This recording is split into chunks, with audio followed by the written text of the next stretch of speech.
Yung naalis dyan. Samahan niyo ako sa isang paglalakbay.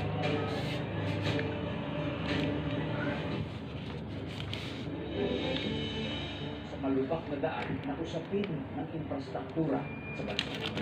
Mga proyektong dapat sana'y nagsilbing pader ng proteksyon. Sa unfinished na flood control project. Mga daan dapat naging tulay. Mga istrukturang dapat nagbibigay ng pag-asa. Pero sa halip, marami ang patuloy na naliligo. Marami ang patuloy na nahihirapan at napag-iwanan. Ito ang broken roads, broken promises.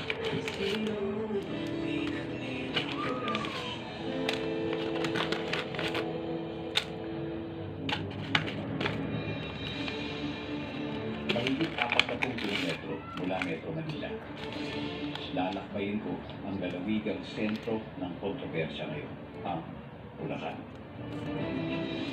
Biniyayaan ang mga proyekto. Iibsan sana sa paghihirap ng mga residente. Pero sa bawat patak ng ulan, lubog pa rin ang mga mamamayan. Ang una kong destinasyon, ang isa pang pinaka-flood prone area sa Bulacan, ang bayan ng Kabunti.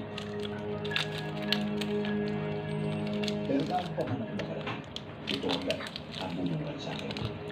Ano talaga na pinapanood mo? Ayun ang nandyan eh.